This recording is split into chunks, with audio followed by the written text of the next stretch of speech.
Hello everyone, मेरा नाम नवल पाठक है। मैंने film and television institute of India से अपना फिल्म मेकिंग का कोर्स कंप्लीट किया है और प्रेजेंटली मुंबई में एज अ फिल्म मेकर काम कर रहा हूँ। एफटीआई में एडमिशन के पहले मैं गेट एकेडमी टीम का एक एक्टिव मेंबर था। इनफैक्ट चैनल के शुरुआती दिनों में मैं इसे हैंडल किया करता था। उस समय मुझे याद है कि काफ़ी कमेंट्स होते थे जिसमें लोग ये जानना चाहते थे कि सर की हिस्ट्री क्या है, सर का बैकग्राउंड क्या है, सर का स्ट्रगल कैसा था। जिन्होंने भी सर की क्लासेस अटेंड की है उन्हें यह कहानी पता थी, क्योंकि सर अक्सर क्लास में अपनी ये स्टोरी बताते हैं। लेकिन ऑनलाइन स्टूडेंट्स के लिए ये बहुत मिस्ट्री थी। फिर मेरे कोर्स के दौरान मुझे याद है कि मैंने सर को कहा था कि सर मुझे आपकी story as a documentary film सबको बताने की इच्छा है। शुरू में काफ़ी डिस्कशन हुआ कि क्या ये सही होगा कि नहीं, चीज़ें गलत वे में ना चले जाए, लोग गलत वे में ना ले लें। मुझे याद है कि मैंने लास्ट में यही कहा था कि सर लोग क्या सोचेंगे मुझे ये नहीं पता, लेकिन ये बहुत इंपॉर्टेंट स्टोरी है और ये लोगों के सामने आनी ज़रूरी है। फिर सर ने परमिशन दी और फिर चालू हुआ इस डॉक्यूमेंट्री को बनाने का सफ़र। इस दौरान मैंने धांडा सर की फैमिली के साथ वक्त बिताया, उनके नेटिव प्लेस जाने का मुझे मौका मिला और उनके स्ट्रगल को, उनके बचपन को काफ़ी करीब से देखने का ये मौका मिला। मैंने पूरे प्रोसेस में कोशिश की कि ऑनेस्ट और अनबायस्ड वे में मैं सारी चीज़ों को दिखा पाऊँ। अब मुझे नहीं पता कि ये स्टोरी देखने के बाद कितने लोग इंस्पायर होंगे, लेकिन मैं इतना ज़रूर कह सकता हूँ कि ये स्टोरी बनाते समय मुझे काफ़ी इंस्पिरेशन मिली और आपकी स्ट्रगल ने, आपकी स्टोरी ने एटलीस्ट मुझे तो बहुत इंस्पायर किया। लास्टली मैं धांडे सर और उनकी फैमिली को थैंक यू बोलना चाहूँगा कि इस 6 महीने के लंबे प्रोसेस में पेशेंस के साथ उन्होंने मुझे सपोर्ट किया। क्योंकि धांडे सर को जानने वाले लोग मेजरली इस चैनल से जुड़े हैं, इसलिए हम इस वीडियो को इस चैनल से रिलीज़ कर रहे हैं। पर धांडे सर के लिए भी सरप्राइज़ है कि ये वीडियो इस टाइम पर इस चैनल से रिलीज़ हो रहा है। तो होप आपको और धांडे सर को ये वीडियो बहुत पसंद आएगा। Happy birthday Dhande sir. मैं फिर से एक बार कहूँगा कि कुछ कहानियाँ ज़रूरी होती हैं।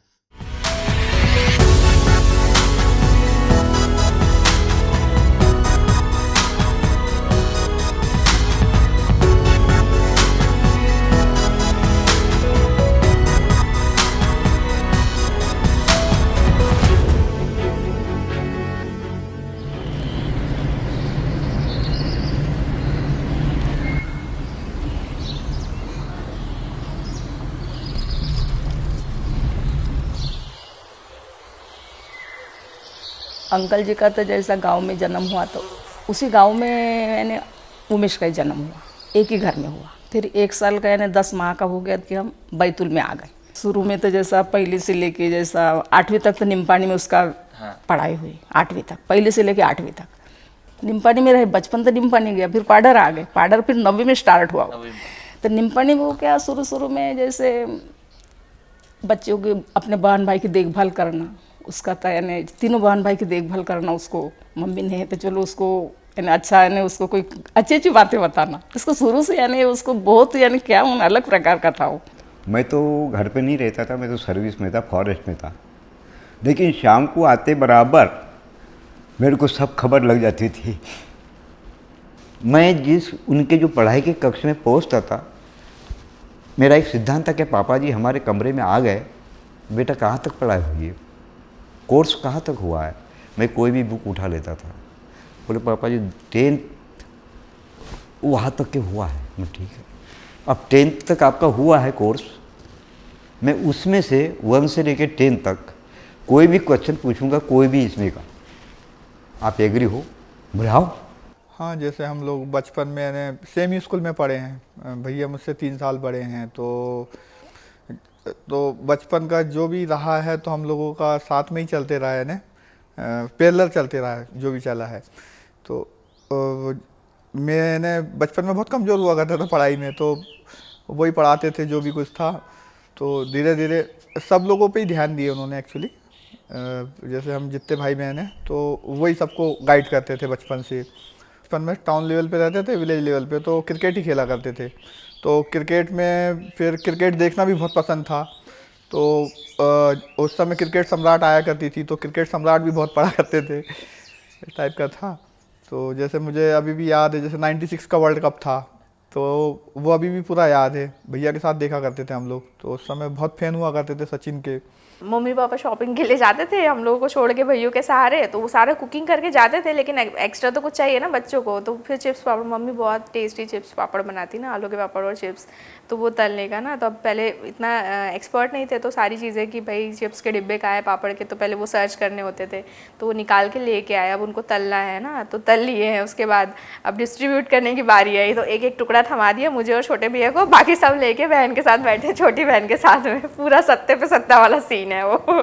ऐसे कर देते, रुलाते तक, फिर रोए हैं तो फिर देना है, लेकिन टॉर्चर मतलब बहुत परेशान करते थे, उनको मज़ा आता था इसमें। क्योंकि मैं सबसे छोटी थी, इसलिए सबसे ज़्यादा केयर उनकी तरफ से मुझे ही मिला है, सबसे ज़्यादा प्यार मुझे ही मिला है। तो मतलब सबसे पहली मेमोरीज तो ये है कि मैथ्स से मैं बहुत डरती थी बचपन से, तो मैं उनसे भागती थी। क्यों? क्योंकि वो दो मतलब दी को और छोटे भैया को पढ़ाते थे, तो मुझे लगता था मुझे भी पकड़ के पढ़ाएंगे, तो हमेशा भागती थी। मेरे केस में उन्होंने फिर थोड़ा वैसे किया, थोड़ा चेंज किया पढ़ाने वाला, कि चिल्लाना नहीं है, डांटना नहीं है इसको, क्योंकि डर जाएगी है, तो थोड़ा वैसे करके कि कुछ भी एक्सप्रेस नहीं करते थे। नहीं बन रहा है, सोचो, 1 घंटा लो, सोच के मुझे आंसर करो, वैसा वाला था। दी के कॉन्टेस्ट में था कि दी को तो पेजेस फाड़ देते थे मतलब दी के साथ तो सबसे भयानक था उनका, कि पूरा बुक फाड़ देते थे कि क्वेश्चन नहीं बन पा रहा है तुमसे। हाँ, मतलब पहले इतना फोर्स करते थे, इतना टाइम देते थे कि पढ़ना है पूरे टाइम। मुझे लगता था अरे क्यों आते हैं यार, पूरे टाइम पढ़ाई की बात करते हैं ये तो। पर जैसे उसकी महत्वाकांक्षा थी, जैसे पढ़ाई में जैसा उसकी मन बुद्धि थी, बचपन से उसकी मन बुद्धि थी कि मैं कुछ बनूं और समाज में अपना परिवार का नाम रोशन करूं, कुल का नाम रोशन करूं, स्कूल का नाम जहाँ भी पढ़ूं, उसकी भावना शुरू से रही बेटा। एग्जैक्टली ऐसा रहता नहीं था कि मेरे कोई बहुत ड्रीम थे, बट मेरे को हमेशा ऐसा लगता था कि अगर मैं इसलिए पढ़ रहा हूँ क्योंकि मम्मी और पापा को बहुत अच्छा लगता था, अगर मैं अच्छा स्कोर कर रहा हूँ तो मम्मी और पापा को फील होता था। तो मेरे को हमेशा लगता था कि पेरेंट्स के लिए, पेरेंट्स को जो फीलिंग था वो मेरे को बहुत ही अच्छा लगता था, जब भी वो अप्रिशिएट करते थे, जब भी उनको प्राउड वाली फीलिंग आती थी, या उनको कोई आसपास के सोसाइटी के लोग या नेबर्स लोग जब भी उनको बोलते थे कि आपका बेटा अच्छा पढ़ता है, अच्छा कर रहा है, तो उनको बहुत अच्छा फील होता था। तो वो फीलिंग जब भी मैं देखता था उनको, या जब भी मेरे को कभी ऐसा लगता था, तो वो जो फीलिंग थी उसके कारण मेरे को और वर्क करने का मन करता था, और भी मैं पढ़ाई करता था। बचपन से हमने क्या ध्यान दे, पापा जी ने तो हमको जैसे पापा जी को डरते थे वैसे हो, पापा जी जैसे खेलते थे वैसे छोटे बचपन में, तो जैसे पापा जी गाड़ी देख लेगा पापा जी, तो पापा जी ने पहले देख लिया कि भाई उमेश तो खेल रहा था वहाँ, बैट छोड़ के आ गए ये, तो बेटा बोले कहाँ गया था, तो नहीं पापा जी मैं घर में ही था। फिर थोड़ा अच्छे से पूछे अंकल जी, कह नहीं बेटा कहाँ, अच्छे से बताओ, झूठ मत बोले। नहीं पापा जी मैं मम्मी को पूछूं, तो मम्मी की तरफ देखे। अब मम्मी की तरफ देखे तो मम्मी का थोड़ा अलग ही रहता मम्मी का, तो हम बोलते नहीं घर में ही था। फिर बोलते थे अंकल जी का नहीं मैं तो देखा बेटा, झूठ मत बोले, मम्मी झूठ बोले ना आप। पापा जी को डरते थे, बहुत डरता था। मेरे को याद है कि कई बार ऐसी सिचुएशन होती थी कि हम पूरे एक जगह ग्रुप होता था जहाँ पे सब लोग बैठ के सब लोग खेल रहे हो, वो कंची वगैरह खेलते थे गाँव वगैरह में, और पूरा 15, 20, 25 लोग एक जगह खड़े, और हमको तो पता था कि पापा तो गए हुए। अब कई बार ऐसी सिचुएशन आती थी कि हम लोग बस खेल ही रहे और बस पीछे मुड़ के देखे तो पापा ही खड़े हैं, तो उस समय तो ऐसा लगता था कि अब कहाँ जाए। तो मेरे को लिटरली याद है कि ये वाली सिचुएशन 1-2 बार ऐसी होती थी कि मतलब एकदम टफ हो जाता था। फिर मतलब कोई अगर एक बार भी अगर बोल दे, डराने के लिए भी बोल दे कि तुम्हारे पापा तो आगे करके, तो मेरे को याद है कि बस वो इतना बोलने के बाद ही मेरे को लगता था कि जो भी गेम चल रहा हो, उस गेम के बाद वापस 10 मिनट के अंदर घर, है ना। तो ऐसा होता था कई बार कि लोग ये वाली चीज़ करते थे थोड़ा सा एंजॉय करने के लिए कि तुम्हारे पापा तो आगे करके। तो 1-2 बार ऐसा हुआ है कि मतलब मैं सीधे घर ही पहुंच गया हूँ, पता चला कि नहीं आए करके, मतलब इतना डर होता था। और फिर हम 9वीं में जैसा ये बड़ा हो गया ना, अंकल जी थोड़े साइड में बदल गए, थोड़े दूरी पर गए 50-60 किलोमीटर। तो अंकल जैसे 8 दिन में आते थे, 15 दिन में जैसे, तो हमारे पूरा वो ध्यान रहता था, 4 बजे उठाना, 5 बजे उठाना। तो हम क्या करते थे, इनको नींद आएगी करके चाय बना के पिलाना, पानी पिलाना, फिर कोई कृष्ण की कहानी बताना। और ज़रूर हाँ, और फिर जो टॉपर बच्चा आता था वो हम कटी वाली स्लिप दिखाते थे 4 बजे 5 बजे उठा के, बेटा देखे आप ऐसी पढ़ाई करेंगे ना उमेश, आप भी ऐसे एक दिन ऐसे बनेंगे बेटा। हाँ मम्मी पक्का बनूंगा, मम्मी पक्का बनूंगा, प्रॉमिस करता था, उसी समय प्रॉमिस करता था उमेश।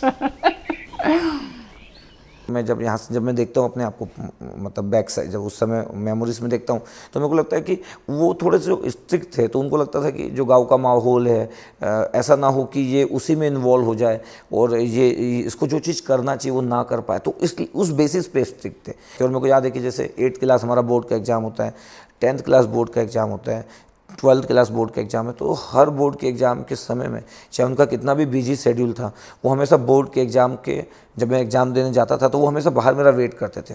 तो मेरे को पता है कि पूरे एग्ज़ाम में मेरे को याद है कि 8th क्लास के हर पेपर की बात करूं या 10th या 12th या इवन में 5th क्लास भी बोर्ड का एग्ज़ाम होता था, तो वो हर एग्ज़ाम के बाहर ही रहते थे। तो मेरे को हमेशा याद है कि मेरी ये जो 4 बोर्ड के एग्ज़ाम दिए हूँ, 5th, 8th, 10th और 12th, इन बोर्ड के एग्ज़ाम की मेरी जो मेमोरी है कि जब भी मैं एग्ज़ाम से बाहर निकलता था सबसे पहले मैं उन्हीं से बात करता था कि पेपर कैसे गया, और वो बहुत ही आराम से बोलते थे कि ठीक है जैसा भी गया ठीक है, फिर अगले पेपर की आप प्रिपरेशन करो।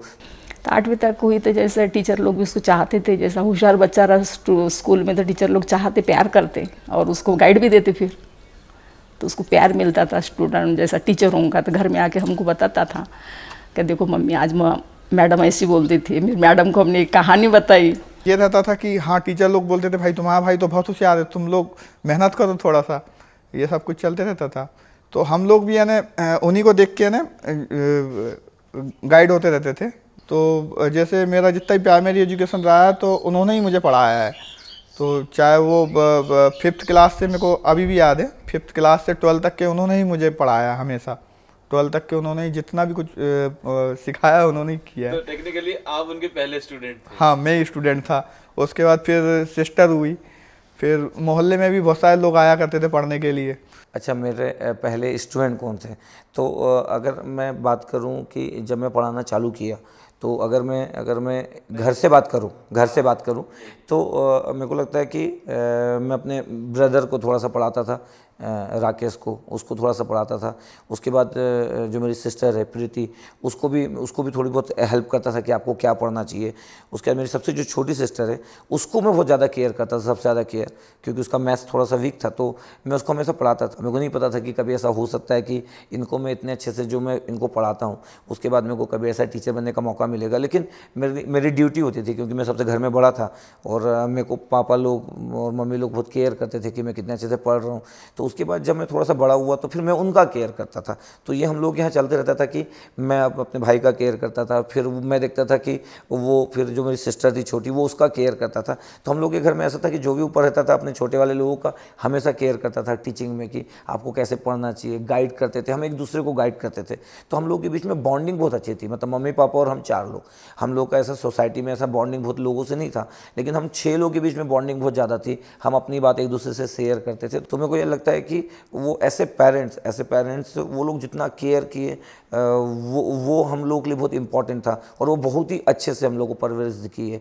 एक बार ऐसा क्या हुआ कि 90 में जैसे द्विवेदी सर थे तो वो संस्कृत पढ़ाते थे, तो संस्कृत का पेपर का 50 अंक का था, और 50 अंक का था। तो उमेश ने क्या करा कि उसमें से 49 मिल गए, और 49 मिल गए तो ये जिद्दी बोले नहीं सर हम तो 50 ही लेंगे। अब 50 लेंगे तो ऑफिस में क्या उनके चेम्बर में जाके 3 बार टच करे, नहीं सर हमारे तो 50 ही लेंगे, हमारा एक भी गलत नहीं। वो मैं इसको फिर जांचने के लिए दिया, देखना बोले उसमें गलती आ गई, इसलिए हमने 1 अंक हमने माइनस करे। और नहीं बोले, नहीं सर बोले हमारा तो बोले नहीं पूरा टोटल सही है, आपको देना ही पड़ेगा 50 में से 50। अब सर बोले ये तो पीछे पड़ा। अब अभी तो चैम्बर के जो एचएम थे तो बोले ये बच्चा क्यों बार बार आता है, ये 3 दिन हो गए लगातार। हम बोले ये बच्चा परेशान कर दिया, नहीं 50 में से 50 ही होना। फिर वो 3 दिन तक घुमाए वो सर ने, द्विवेदी सर ने, आज भी मौजूद है, बैतुल में मौजूद है। बोलने लगे नहीं बेटा ये रस्व कम है, इसमें दीर्घ है। 3 दिन तो घुमाए रस्व दीर्घ, फिर चौथे दिन तो उन्होंने क्या करेगा, नहीं बेटा टीचर का 1 अंक तो टीचर का रहता, हर टीचर का 1 अंक रहेगा, 100 में से रहेगा 99 मिलेंगे, 100 नहीं मिलेंगे, 1 अंक टीचर का तो जरूर रहता। तो 10th में मैं एक्सपेक्ट कर रहा था कि मैं बहुत ही अच्छा परफॉर्म करूंगा, बोर्ड का एग्ज़ाम है, और हम लोग के यहाँ पे 10th वाले एग्ज़ाम को बहुत थोड़ा सा बिग एग्ज़ाम माना जाता है। 12 तो नो डाउट 12 तो होता है। अब क्या हुआ कि 10th का जब हाफ ईयरली का एग्ज़ाम हुआ तो हाफ ईयरली के एग्ज़ाम में मैं बहुत ही अच्छा परफॉर्म किया। बहुत अच्छा परफॉर्म किया, मतलब हाफ ईयरली में मेरे को लगता है कि मेरे 90% मार्क्स थे हाफ ईयरली में। तो अब टीचर लोग भी एक्सपेक्ट कर रहे थे कि ठीक है उमेश अच्छा करेगा, इसके मतलब आना चाहिए, मतलब 85 और 90 मार्क्स के आसपास आना चाहिए। और मम्मी पापा लोग भी एक्सपेक्ट कर रहे थे कि ठीक है अच्छा करेगा, बहुत ही अच्छा पढ़ भी रहा है करके। अब मैं एग्ज़ाम दिया, एग्ज़ाम देने के बाद पेपर एक दो सब्जेक्ट के पेपर वैसे नहीं गए जैसे जाना चाहिए था। तो फिर जब रिजल्ट आया तो 76% था। तो मेरे को याद है कि वो 76%, और मतलब आज अगर मैं याद करता हूँ तो उससे बड़ा फेलियर में उस समय तो कुछ भी नहीं सोचता था।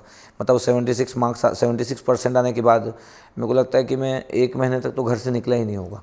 मेरे को बहुत ही एक ऑड फीलिंग आई कि कैसे ऐसा हो गया। मेरे को तो टीचर लोग भी इतना एक्सपेक्ट कर रहे थे कि आप करोगे, और तो जब आप किसी स्कूल में पढ़ते हो टीचर भी आपसे एक्सपेक्ट करता है, और अगर उतना स्कोर नहीं आता है तो इतना आसान नहीं होता है, मतलब। और आप मोटिवेट और किन चीज़ों से होंगे कि आपका स्कोर नहीं आया तो भी चलेगा। क्योंकि मैं अपने बारे में जो बात होती थी या जो मेरे अंदर चलता था, मैं बहुत शेयर नहीं करता था कि मैं किसी से बात करूं, या कोई मेरा अगर कोई ब्रदर हो या सिस्टर हो जो मेरे से बड़ा हो जिनसे मैं शेयर करूं कि मेरे को अच्छा नहीं लग रहा है। तो एक ऐसी कुछ चीज़ों को मैं कभी कभी मम्मी पापा से भी शेयर नहीं करता था कि मेरे को क्या फील हो रहा है करके। बस मेरे को लगता था कि वो उनका जो प्राउड वाला फीलिंग था थोड़ा सा कम हुआ होगा करके, क्योंकि उनको लग रहा था कि मैं बहुत अच्छा स्कोर करने वाला हूँ। तो ये सोच के मेरे को और भी टेंशन हो रहा था। तो 11th क्लास के बाद से थोड़ा सा चालू हुआ कि अब फिजिक्स केमिस्ट्री मैथ्स है तो अब और भी वर्कआउट करना पड़ेगा। तो फिर हम लोग और भी वर्कआउट करना चालू किए। फिर 11th क्लास में जो सब्जेक्ट थे उनको मैं बहुत अच्छे से पढ़ा। मैथ्स फिर धीरे धीरे मेरा फेवरेट होना चालू हुआ। मैं मैथ्स को बहुत इंजॉय करता था। उसके बाद जब मैं 12th में गया तो 12th में अगेन मेरे को वो था कि इस बार अच्छा परफॉर्म करना है, और मेरे को वो याद भी था कि 10th में जो मेरे साथ हुआ था वो एग्जैक्टली नहीं होना चाहिए था करके। मेरे बार बार मेरे माइंड में आ रहा था कि 10th में 76% बना है जो कि और अच्छा बनना चाहिए था।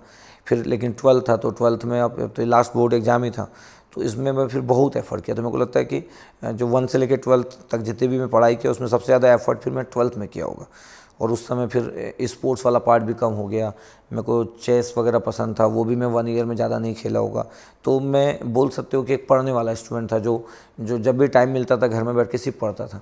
तो फिर मैं बैठ के बहुत 1 ईयर का जो वर्कआउट किया। फिर 1 ईयर के बाद जब रिज़ल्ट आया तो 85% था, और जिस जगह पे मैं था उस स्कूल में मेरा सबसे ज़्यादा स्कोर था।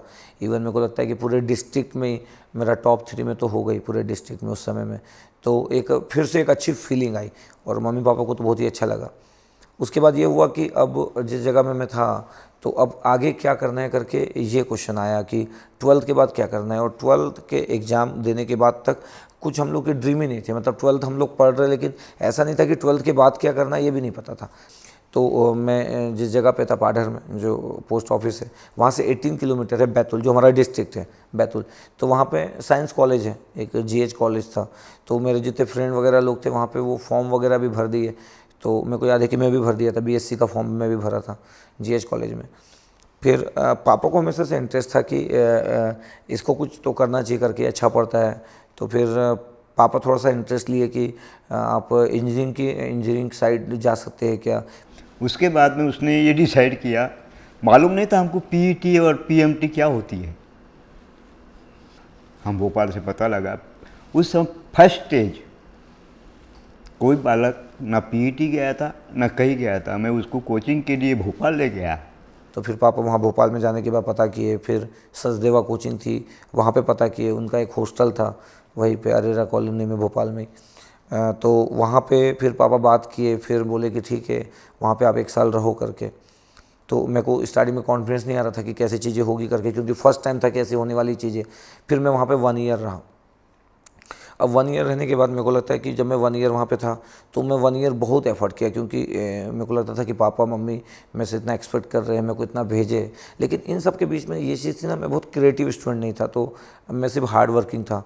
पहली बार ऐसा था कि मैं कॉम्पिटिटिव एग्जाम का पढ़ रहा हूँ, तो जिस क्लास में मैं बैठता था वहाँ पे 200 लोग बैठे रहते थे। तो मेरे को डिफरेंट टाइप की फीलिंग आती थी कि मैं बस टीचर को देख रहा हूँ, मेरे को समझ ही नहीं आ रहा कि डाउट क्या पूछना है। फिर टीचर बोल रहा है कंसेप्ट बताता हूँ।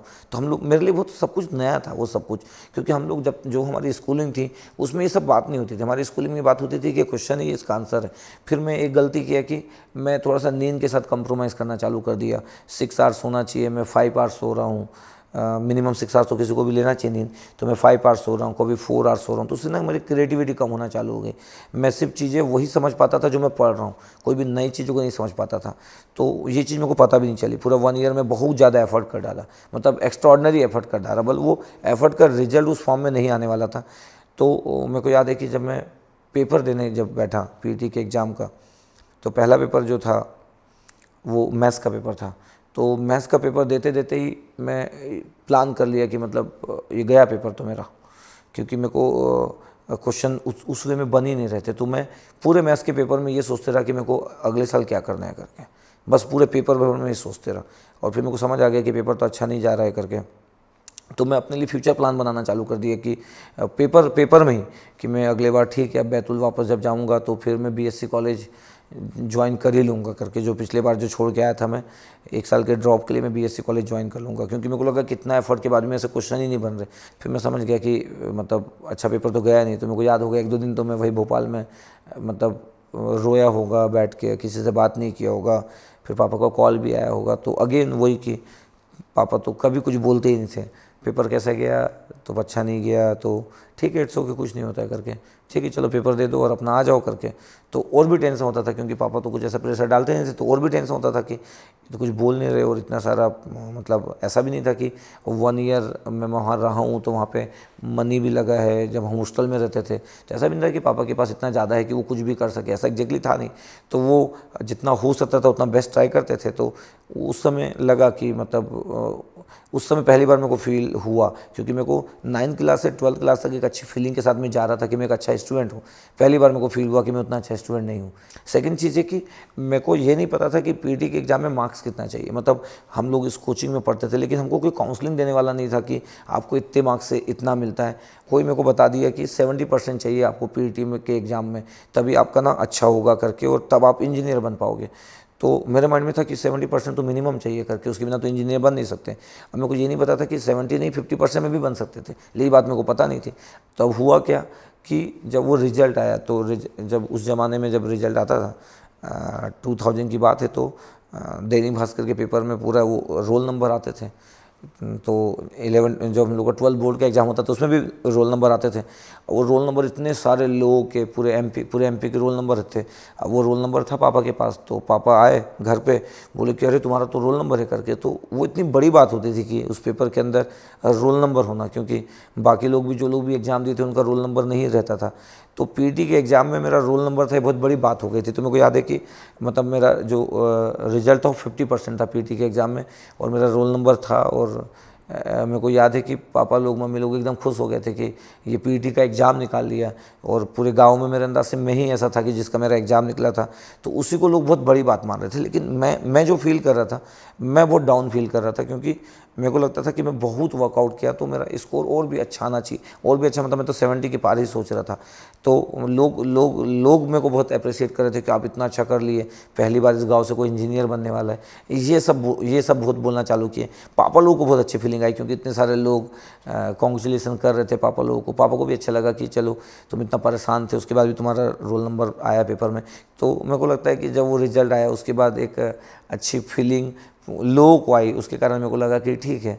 उसके बाद फिर स्टार्ट हुआ कि चलो अब बी वगैरह करते हैं करके। तो उस समय फिर प्लान हुआ कि फिर बी में जाना चाहिए। वो ड्रॉप लेने के चक्कर में था कि परसेंटेज अच्छे आएंगे तो मुझसे ड्रॉप ले लेता हूँ। नहीं बेटा, ठीक है ना, आप निकल गए ना, अब आपको काउंसलिंग का लेटर आया है, आप अपन काउंसलिंग में चलते हैं। कभी पहली बार ज़िंदगी में मैं काउंसलिंग में गया इंजीनियरिंग के, कभी जैसा मौका ही नहीं आया था। तब हमको पता चला क्या ऐसी होती काउंसलिंग। आपको डीडी बनाना पड़ेगा। हाँ भैया डीडी बना लेंगे। केस नहीं लेके जाना है। हाँ भैया नहीं लेके आएंगे। अब ये समझ नहीं आ रहा था कि ब्रांच क्या ले और कॉलेज क्या ले। कोई बताने वाला नहीं कि ब्रांच क्या लेना है, कोई ये बताने वाला नहीं कि कॉलेज क्या लेना है। अब जो हम 1-2 कॉलेज के बारे में सुने थे कि वो अच्छा कॉलेज है, वो तो मिल नहीं रहा था। अब कोई हमको बता दिया कि आईटी ब्रांच लेना चाहिए करके, क्योंकि आईटी ब्रांच का बहुत बूम है और आईटी ब्रांच आप लोगे तो आपको फॉरेन जाने का मिलेगा और आप एक सॉफ्टवेयर इंजीनियर बन जाओगे और ज़िंदगी बहुत अच्छी हो सकती है। ऐसे कुछ लोग बताए पापा को। तो ठीक है, हम मान लेंगे चलो ठीक है आईटी ब्रांच लेना है। अब आईटी ब्रांच लेना है तो सभी लोग को आईटी ब्रांच लेना था, मेरे को लगता है उस समय में। तो सभी लोग आईटी ब्रांच के पीछे जा रहे थे, तो हमको अच्छा कॉलेज नहीं मिल रहा था। फिर हम लाइन में लगे हुए थे, तो वहाँ पे हम लोग के सामने कोई जो भी था, तो हम जब लिस्ट देख रहे थे, सब कॉलेज एंड होते जा रहे थे सबकी सीट्स, तो उसमें से कोई हमको बोला कि मतलब इस साइड भिलाई में क्योंकि एमपी था पहले, तो भिलाई में जो 2-3 कॉलेज है वहाँ पे आपके पास पॉसिबिलिटी है, तो उसमें से अब उसमें से कौन सा ले ये भी समझ नहीं आ रहा है, मतलब कुछ तो हम जानते नहीं है। तो कोई बोला कि ये शंकराचार्य ले लो करके, तो हम सोचे अच्छा शंकराचार्य थोड़ा सा मतलब भगवान के नाम पे है, तो तो कोई बोला कि अच्छा है करके, ठीक है, ऐसा कोई सजेस्ट किया हम लोग को, तो बस उसके सजेशन पे हम लोग शंकराचार्य ले लिए। तो मैं मतलब कोई प्लानिंग का पार्ट नहीं कि शंकराचार्य आपको क्यों लेना है, आईटी ब्रांच क्यों लेना है, तो हम लोग शंकराचार्य ले लिए। उस समय में 15,000 रुपये फीस था एडमिशन का। हमें नहीं मालूम भिलाई कहाँ है। हम ट्रेन से बैठे छत्तीसगढ़ से, जाते जाते उसको ये बोला था कि बेटा पढ़ाई करना है आपको, खाने की चिंता मत करना। तो उसके बाद जब मैं बी में आ गया, तो अब मेरे को याद है कि अब बी में क्या क्या चैलेंजिंग हुआ। एक तो उस समय में रैगिंग वगैरह होती थी, तो अब मैं सीधा साधा बच्चा था, तो रैगिंग वगैरह होती थी, मतलब अच्छी खासी रैगिंग होती थी उस समय में। तो हम कॉलेज के अंदर जैसे मैं गया, अब पहले दिन ही अगर जैसे सपोज़ करो वॉच पहने हुए, तो वॉच पहनना एक फर्स्ट सेमेस्टर को अलाउ नहीं था, तो कोई एक सिंपल सी वॉच थी वो भी कोई ले लिया।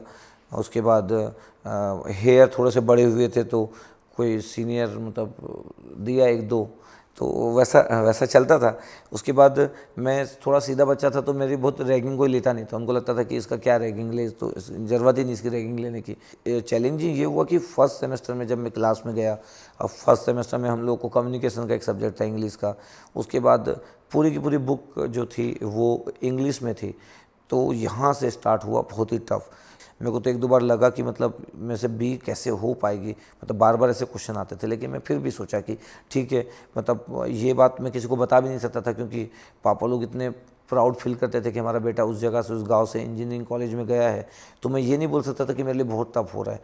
और फिर उसके बाद मैं सब्जेक्ट को फिर पढ़ना चालू किया, तो फर्स्ट सेमेस्टर कैसे भी करके बहुत ज़्यादा वर्कआउट करके उस सेमेस्टर को निकाला गया, और मेरे को लगता है कि मेरे पूरे बी में जितना भी परसेंटेज बना है फर्स्ट सेमेस्टर से लेकर 8 सेमेस्टर तक, सबसे लोएस्ट मेरा जो स्कोर था वो फर्स्ट सेमेस्टर में था। जैसे मेरा 10th था उस टाइम पे, बोर्ड भी था, तो उस चीज़ का रियलाइज़ करवाते थे कि बाहर बहुत कंपटीशन है। ये हम लोग एक छोटी सी जगह रह रहे, तो हम लोग को नहीं कुछ भी नहीं पता है, एक छोटी चीज़ भी नहीं पता है कि बाहर जाके क्या क्या चीज़ें फेस करनी पड़ेगी। तो बताते थे प्रॉब्लम्स अपनी, कि वो कॉलेज में गए तो किस तरह से आप मतलब आपको अंडर एस्टिमेट किया जाता है, क्योंकि आप बोल नहीं पाते हो इंग्लिश करके। तो वो चीज़ हमें बताते थे, मतलब सबको बताते थे कि आप इस चीज़ पे फोकस करो। जैसे सपोज़ भाई वो भिलाई में जब इंजीनियरिंग कर रहे थे, तब वो वैकेंसीज में आते थे, तब भी वो पूरा बुक्स वगैरह लेकर आते थे अपना, और मतलब सबको भी पढ़ना है उनके साथ, और वो भी अपना मतलब वेकेशंस, मुझे ऐसा कभी लगा, ऐसा मतलब याद नहीं है कि उन्होंने अपने वेकेशंस कभी ऐसा एंजॉय किया हो। लेकिन उसमें अच्छा भी टाइम होता था कि साथ में वो अच्छी मूवीज़ लाते थे, सारा वो हॉलीवुड मूवीज़ जो भी थी वो उन्होंने ही हम लोग को चस्का लगाया था, तो अब तो वही सब देखते हैं, तो वो भी एक अच्छा पार्ट होता था उसमें। लेकिन पढ़ाई के लिए तो फोर्स कर देते, ऐसा लगता था क्यों आते हैं। और अब ऐसा हो गया है कि अब टाइम के लिए तरसते हैं कि भाई तुम डांट लो, कुछ भी कर लो, लेकिन 1 घंटा बैठो, तो ये एक हो गया है जो पहले प्लस था वो अब नेगेटिव में चला गया है। ऐसे एक चीज़ ये रहती थी कि वो पढ़ाई बहुत ज़्यादा करते थे, मगर होता ये था कि बहुत अच्छा स्कोर उनके हिसाब से नहीं आता था। तो मगर मैंने उन्हें ये देखा है कि रिजल्ट आता था तो सब लोग भयंकर एंजॉय करते थे, कॉलेज वाले जितने बंदे थे। ये जिस दिन रिजल्ट आता था, हम लोग आईपी मिश्रा सर के घर के सामने ही रहा करते थे। तो भैया का ये था कि भाई रिजल्ट आया है, तो बाकी लोग जो थे दोस्त लोग, भाई एंजॉय करना, पार्टी करना, चलो। तो भैया मगर ये रहता था कि फिर पढ़ने बैठ जाते थे नेक्स्ट सेमेस्टर के लिए, तुरंत उसी दिन से पढ़ाई स्टार्ट। तो ये वाली चीज़ बहुत थी। जब हम लोग 3rd ईयर में थे, तो फिर अब ये बात हुआ कि सब लोग डिस्कशन करना चालू किए, हम सब फ्रेंड लोग। हम लोग के फ्रेंड में जो मेरा सबसे बेस्ट फ्रेंड था, मतलब है MSS के शर्मा, तो वो टॉपर भी था हम लोग के कॉलेज का। तो अब हम लोग जब बैठ के बात करते थे कि अब हम लोग को क्या करना है करके, तो अब हम लोग सोचे कि क्या किया जाए। तो बी करने वाले स्टूडेंट को 2 चीज़ पता होती थी कि गेट किया जा सकता है या तो कैट किया जा सकता है। तो गेट और कैट में से किसी को कुछ सिलेक्ट करना है। अब मेरे को तो पता था कि कैट तो होगा नहीं, तो 4th सेमेस्टर के आसपास जब सोचना चालू किया, तो उस समय तक ऐसा था कि इंफॉर्मेशन टेक्नोलॉजी ब्रांच नई ब्रांच आई थी इंडिया में हर इंजीनियरिंग कॉलेज में। तो उस समय तक जो गेट का जो एग्ज़ाम होता था वो IT ब्रांच से नहीं होता था, कंप्यूटर साइंस का गेट का एग्ज़ाम होता था, इलेक्ट्रॉनिक्स का होता था, इलेक्ट्रिकल का होता था, मैकेनिकल का होता था, सिविल का होता था, बट आईटी ब्रांच में गेट का एग्ज़ाम नहीं होता था। हम लोग ये प्लान नहीं किए कि कंप्यूटर साइंस से गेट का एग्ज़ाम देना है, हम लोग ये प्लान किए क्योंकि हम लोग को इलेक्ट्रॉनिक्स वाला सब्जेक्ट अच्छा लगता था। मतलब मेरे को याद है कि थर्ड सेमेस्टर में हमको कुछ इलेक्ट्रॉनिक्स के सब्जेक्ट थे, नेटवर्क था, इलेक्ट्रॉनिक डिवाइसेस था, तो वो हमको अच्छा लगता था। मिलमन हेल्थ की बुक थी तो वो पढ़ना पसंद था। तो ये चीज़ें थोड़ी सी थी कि आपको टेक्निकल में को इलेक्ट्रॉनिक्स के कुछ सब्जेक्ट अच्छे लगते थे, बाकी गेट का आइडिया नहीं था कि गेट में इलेक्ट्रॉनिक्स कितना पढ़ना पड़ेगा या और कौन कौन से सब्जेक्ट है जो और भी एफर्ट करना पड़ेगा। तो फिर क्या हुआ कि हम लोग सोचे कि चलो अब इलेक्ट्रॉनिक्स से गेट का प्रिपरेशन करते हैं। अब बात ये हुई कि अब इलेक्ट्रॉनिक्स अगर ऑप्ट कर रहे हैं तो अब कैसे करें, अब गेट कौन पढ़ाता है। तो उस टाइम पे पूरे भिलाई में इलेक्ट्रॉनिक्स में गेट की क्लास कोई भी नहीं लेता था, तो अब हमारे पास ऑप्शन ही नहीं कि अब गेट की क्लास कौन ले। अभी लगभग 2002 की बात है। फिर हमको पता चला कि रायपुर में खान सर गेट की क्लास लेते, तो वहाँ पे लोकल से हम जाते थे और लोकल के बाद लगभग 5 किलोमीटर हम लोग को वहाँ से वॉकिंग डिस्टेंस करते हुए सर की कोचिंग में पहुँचना होता था। तो हम लोग कॉलेज ख़त्म होने के बाद सीधे भागते हुए जाते थे, लोकल यहाँ से पकड़ते थे भिलाई से, उसके बाद क्लास तक पहुँचते थे, उसके बाद क्लास तक पहुँचते थे, उसके बाद वहाँ पे फिर पढ़ते थे, फिर वहाँ से मतलब 2 आवर्स की क्लास अटेंड किए, 2 आवर्स की क्लास अटेंड की करने के बाद फिर हम लोग फिर से वापस आते थे 5 किलोमीटर सर सरीनगर जो स्टेशन था, फिर से रात की जो लोकल होती थी उसको पकड़ते थे, उसके बाद घर आते थे। कई बार ऐसा होता था कि लिटरली ऐसा होता था कि हम वहाँ कोचिंग में पहुँचे 5 किलोमीटर चल के, उसके बाद पता चला कि क्लास कैंसिल हो गई। अब क्लास कैंसिल हो गई तो उसके बाद जो नेक्स्ट लोकल रहती थी वो 2 या 3 आवर्स बाद रहती थी। अब जो क्लास ख़त्म होने क्लास कैंसिल हो गई तो क्लास कैंसिल होने के बाद अगली जो लोकल होती थी वो 10 या 15 मिनट के बाद होती थी। तो अब हमारे पास 10 to 15 मिनट का टाइम होता था कि अब वो 5 किलोमीटर तक आप कैसे पहुँचोगे, और अगर आप नहीं पहुँच पाए तो अब आपको फिर 2 या 3 आवर्स का वेट करना पड़ेगा, उसके बाद ही आप पहुँच पाओगे। तो फिर हम लोग वहाँ तक पहुँचे, फिर वहाँ से रनिंग स्टार्ट करते थे। अब वॉकिंग नहीं, रनिंग स्टार्ट करते थे और पूरे लोग अब रनिंग कर रहे हैं। अब ये होता था कि जितने लोग भी रनिंग कर रहे हैं उसमें से कुछ लोग ही लोकल को रीच कर पाएंगे और कुछ लोग नहीं कर पाएंगे। तो जिसमें एनर्जी होती थी पूरा एफर्ट मार के वो लोग रनिंग करते हुए फिर लोकल तक पहुँचते थे। तो कई बार ऐसा होता था कि बस लोकल तक पहुँचे, लोकल हमारे सामने से निकल रही है। कभी कभी बताते हम मम्मी कॉलेज से निकले तो हम तो कभी रात के 10 बजे तक रायपुर बीच में गए हैं, अब बारिश हो गई तो हम गीले होके फिर 9 बजे तक वहाँ से क्लास में वहाँ पीटी करवाते थे, तो वहाँ हम गीले रहे थे, हमको रोना आता था। मैंने बोला इतना मेहनत मत कर बेटा, मेहनत तो नहीं। ऐसे कभी कभी हमको बताते, मम्मी को हर बात शेयर करते बच्चे, तो बोल मम्मी रात हम 10 बजे तक फिर वापस भिलाई आ गए थे, गीले में आ गए मम्मी। तो वो जो जर्नी थी आपके पास, जो कोचिंग वाली जो जर्नी थी, वो जर्नी बहुत ही इंटरेस्टिंग थी, जिसको मैं हमेशा याद रखता हूँ। अब हम लोग पेपर तो दिए, मेरा जो फ्रेंड था MSS के सर में वो भी पेपर दिया, तो मेरे को याद है कि उसका 88 या 89 परसेंटाइल आया था और मैं डिसक्वालीफाई था, मेरा सिलेक्शन ही नहीं हो पाया था। तो मेरे को बहुत ही ख़राब लगा कि मतलब एटलीस्ट मतलब क्वालिफाई तो किया जा सकता था, क्योंकि मैं बहुत सारी ऐसी मिस्टेक किया। हम अपनी खुद से प्रिपरेशन किए थे बहुत सारी चीज़ों का, क्योंकि मेरा IT ब्रांच था तो कुछ सब्जेक्ट हमारे नोन वाले नहीं थे। तो कंट्रोल सिस्टम है, चाहे फिर वो EMT है, ऐसे बहुत सारे सब्जेक्ट थे, चाहे एनालॉग सर्किट हो, चाहे EDC का डेप्थ हो, ये सब सब्जेक्ट हम लोग अपने BE में नहीं पढ़े थे, तो हमको इसके लिए बहुत सारा वर्कआउट करना पड़ा। तो मेरे को याद है कि 2004 का जब मैं एग्ज़ाम दिया, रायपुर में सेंटर हुआ करता था उस समय में, और ऑफलाइन पेपर ही होता था। अब तो ऑनलाइन पेपर होता, ऑफलाइन पेपर होता था, जो गवर्नमेंट स्कूल होते थे वहीं पे सेंटर होता था। तो फिर जब मैं एग्ज़ाम दिया तो मेरे को याद है कि हम लोग क्वेश्चन पेपर बनाए, उसके बाद पेपर से जब बाहर निकले तो जब दूसरे दिन हम लोग डिस्कस कर रहे थे तो मेरे 10 to 12 क्वेश्चन के आसपास मिस्टेक्स हो गए।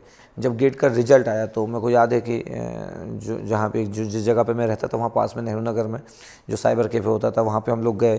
फिर हम लोग रिजल्ट अपना देख रहे थे जो IIT जो प्रोवाइड की थी। अब रिजल्ट देखते थे, ऐसा स्क्रीन में हम देख रहे थे कि क्या क्या आया, नाम के साथ आता था, परसेंटाइल कितना है और रैंक कितना है। तो जस्ट हम लोग देखना चालू किए ऐसे लाइन बाय लाइन।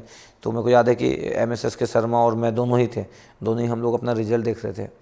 तो जैसे हम लोग रिज़ल्ट देखना चालू किए तो मेरा जो रिज़ल्ट था वो 98.46 परसेंटाइल था। और 98.46 परसेंटाइल उस ज़माने में बहुत होता था, क्योंकि नंबर ऑफ़ कैंडिडेट इतने ज़्यादा अपीयर्स नहीं होते थे। और MSS के शर्मा का 98.66 था, आई थिंक इतना ही था, ठीक है। तो रैंक वाइज अगर मैं बात करूं तो जो मेरा रैंक था 646 के आसपास था, और लगभग 100 और अच्छा जो रैंक था MSS के शर्मा का था 100 या 150 के आसपास मान लो, तो लगभग 450 या 500 के आसपास उसका रैंक था। तो 150 या 200 के बीच का रैंक का डिफरेंस था। तो मेरा 646 रैंक और 98.26 परसेंटाइल। और आप यकीन नहीं मानोगे, इतने साल मतलब मैं 5th क्लास से लेके 8th क्लास बोर्ड का एग्ज़ाम, 10th क्लास बोर्ड का एग्ज़ाम, 12th में 85%, उतना हैप्पी नहीं हुआ जिस दिन मैं उतना हैप्पी था। तो मेरे को लगता है कि अपने एजुकेशन वाले पार्ट में जब भी मैं अपने आप को देखता हूँ तो मेरा सबसे हैप्पीएस्ट मोमेंट उस दिन तक का वो गेट का एग्ज़ाम का रिजल्ट था जो 2004 में था। मतलब क्योंकि हम एक्सपेक्ट नहीं किए थे, हमको लगा कि पेपर तो इतने सारे क्वेश्चन मिस्टेक हो गया, हमको नहीं पता था कि इंडिया में लोग कैसे पढ़ रहे या इंडिया में कितने लोग एग्ज़ाम दे रहे। तो वो बहुत बड़ी बात थी, 98.46 परसेंटाइल, और पूरे भिलाई में इतने ज़्यादा लोगों का भी नहीं आया था। तो और एमएसएस का सर में का आया था, मेरा आया था और एक दो लोगों का आया था, लेकिन उन लोगों का कम था। तो इतने ज़्यादा लोगों का पूरे भिलाई में नहीं आया था। तो एकदम प्राउड वाली फीलिंग पहली बार आई, इतने सारे लोग अप्रिशिएट किए, पहली बार लगा कि मैं कुछ अचीव किया हूँ, पहली बार मेरे को लगा कि कुछ तो अच्छा हुआ है करके।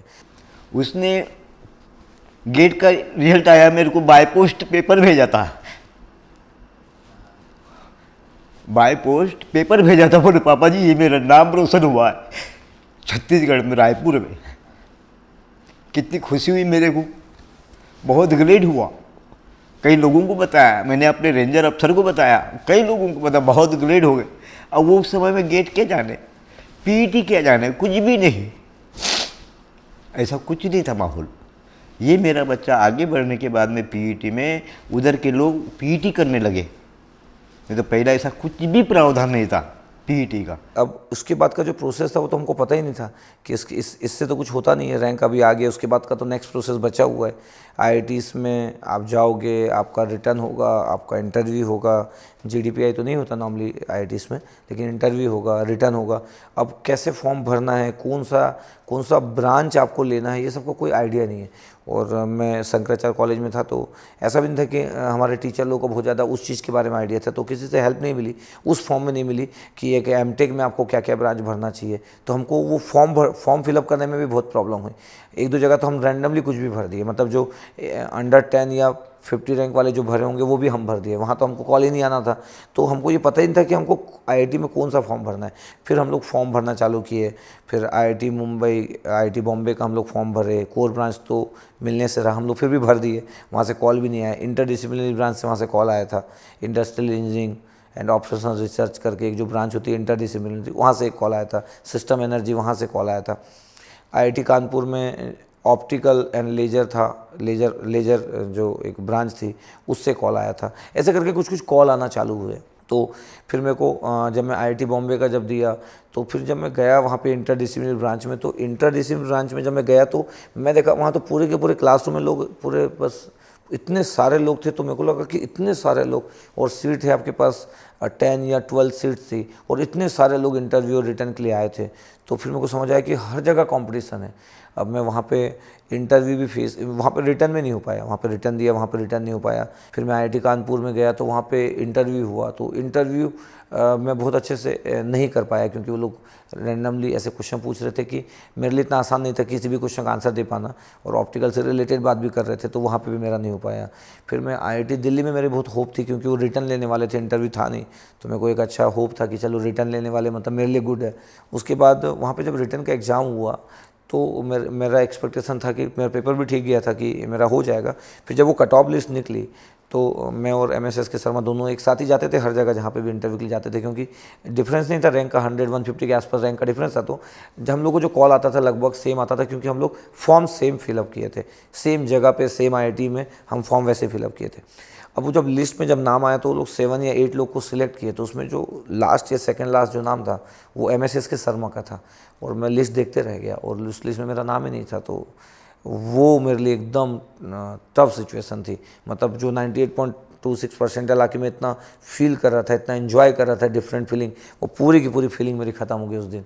तो मेरे को याद है कि रिजल्ट के बाद जबकि मेरे को कॉन्ग्रेचुलेसन देना चाहिए था कि एमएसएस के शर्मा का हो गया, मैं उसको कांग्रेट्स करना चाहिए था कि तुम्हारा हो गया, लेकिन मैं उसको कर भी नहीं पाया कांग्रेट्स। मतलब मैं खुद ही फील कर पा रहा था कि मेरे साथ तो गलत हो गया, मतलब मेरा नहीं आया, और वो खुद भी इंजॉय नहीं कर पाया।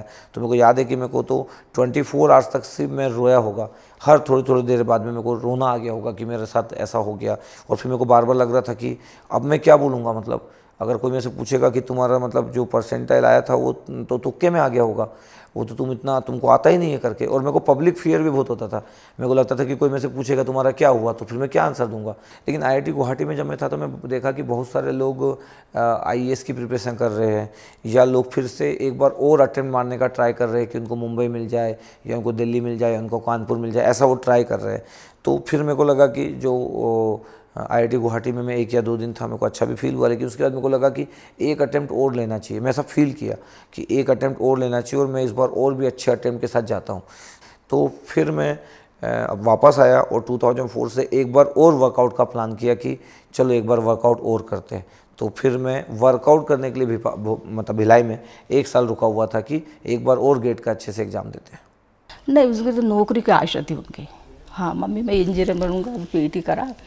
अब PhD के बाद मैं BE करता हूँ, BE कर रहे हैं, तो BE के बाद हम तो इंजीनियर करना है। और फिर बोले BE के बाद में कोई अच्छा कोई सजेशन देने वाला कोई टीचर मिल जाए तो फिर उसके आगे हम पढ़ेंगे।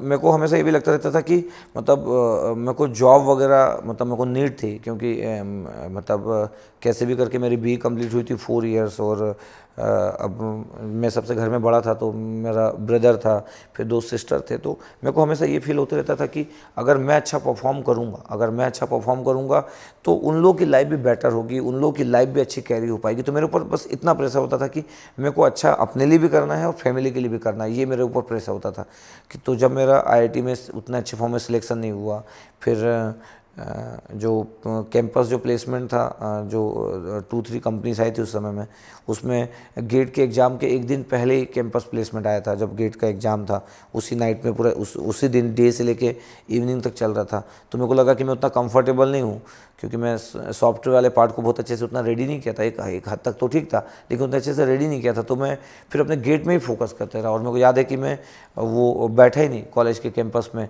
जो 1 या 2 दिन पहले जो कॉलेज का कैंपस हुआ था उसमें बाकी कुछ लोगों का सिलेक्शन भी हुआ। तो फिर मैं गेट के एग्ज़ाम पे फोकस किया। और फिर एट द एंड ऐसा हुआ कि गेट का एग्ज़ाम भी उस समय उतना अच्छा गया नहीं। अलग बात है कि फिर 98.26 परसेंटाइल मिलने के बाद ठीक है, मेरे को थोड़ा सा ठीक लगा। लेकिन उस समय थोड़ा सा डिप्रेशन वाला मूड था कि बहुत सारे लोग अपना अच्छा करके निकलते जा रहे हैं और मैं कैसे अच्छा परफॉर्म कर पाऊँगा। मैं तो MTech का प्लान कर रहा हूँ, उसके बाद MTech भी नहीं कर रहा हूँ, इसके बाद फिर मैं ड्रॉप भी ले रहा हूँ। अगर 1 साल ड्रॉप लेने के बाद अगर मेरा और भी अच्छा नहीं हुआ तो फिर मेरे साथ चीज़ें कैसी जाएगी और मैं अपनी फैमिली की हेल्प कैसे कर पाऊँगा। तो ये सब क्वेश्चन मेरे साथ चल रहे थे और ये मेरे को थोड़ा सा डिमोटिवेट भी कर रहे थे। भैया का ये था कि यानी सब लोगों की जिम्मेदारी भैया के ऊपर ही थी एक्चुअली बचपन से, कि हम लोग क्या करेंगे, हमारे लिए क्या सोचना है। चाहे मैं कॉलेज में पढ़ता था तो हमारा चाहे बर्थडे प्लान करना हो या कुछ गिफ्ट भेजना हो तो भैया यानी इन सब चीज़ों को बहुत ध्यान रखते थे एकदम। हाँ, मैं तो उनसे यही बोला करता था कि भैया यानी आप जैसे अब BE कंप्लीट हो जाएगी, उस समय BE के दौरान मैं साथ में रहा करता था, तो अब क्या होगा। मैंने बोला अपन लोगों की तो इंग्लिश वगैरह भी बहुत कमज़ोर है और प्राइवेट में तो बहुत ज़्यादा स्मार्टनेस चाहिए, बोलने में भी, प्रेजेंटेशन देने में भी, और कंप्यूटर वगैरह का भी बहुत अच्छा नॉलेज चाहिए, तो कैसे होगा। तो बोले होगा, सब कुछ होगा। तो मेरे को याद है कि अगस्त का फर्स्ट वीक होगा, उस समय जब मैं वापस आ गया तो उसके बाद मैं बैठ के अपने रूम में पढ़ ही रहा था। तो क्या हुआ कि एक स्टूडेंट आया, सुभाषिस राय करके एक स्टूडेंट था। उनको एक सब्जेक्ट होता था एनालॉग सर्किट 4th सेमेस्टर में। तो वो मेरे को बोला कि सर मेरे को पढ़ना है, आप पढ़ा देंगे क्या करके। तो उसको पता था कि मैं अपने गेट की प्रिपरेशन कर रहा है, एक बार मेरा 98.26 परसेंटाइल आ चुका, तो इसको टेक्निकल नॉलेज तो है करके कि ये सेमेस्टर का कुछ तो बता देगा। तो मेरे पास आया तो मैं बोला कि ठीक है करके, एक बार सोचता हूँ करके। बोला कि सर आप पढ़ा दीजिए, देखिए सर करके। तो मैं बोला कि ठीक है चलो मैं पढ़ा देता हूँ करके। तो वो बोला कि सर मेरा एक और फ्रेंड है तो हम दोनों आ जाएंगे करके, आप पढ़ा दीजिएगा करके। तो अब वो लोग 2 लोग आए क्लास में पढ़ने, और मैं जिस रूम में रहता था वो छोटा सा रूम था और छोटा सा मेरा बेड था, वही मेरे 4 इयर्स BE मेरे उसी में निकली थी। तो अब मैं उनको कैसे पढ़ाता, तो मेरे को याद है कि जो पुराने जो घर होते, मतलब नेहरू नगर में तो जो घर था वो ठीक था, लेकिन जो पुराने जो घर होते हैं उनका जो डोर होता है, जो वुडन वाला जो डोर होता है, पहले के जो घर होते थे उसमें क्या होता था, ऐसे बॉक्स बने रहते थे, एक बॉक्स उसके अंदर एक और बॉक्स होता था, रेक्टेंगुलर बॉक्स होते थे। तो वो जो रेक्टेंगुलर वाला जो पार्ट था उसके बीच में कुछ लाइन वाइन नहीं रहती थी, तो वहाँ पे आप कुछ भी लिख सकते थे।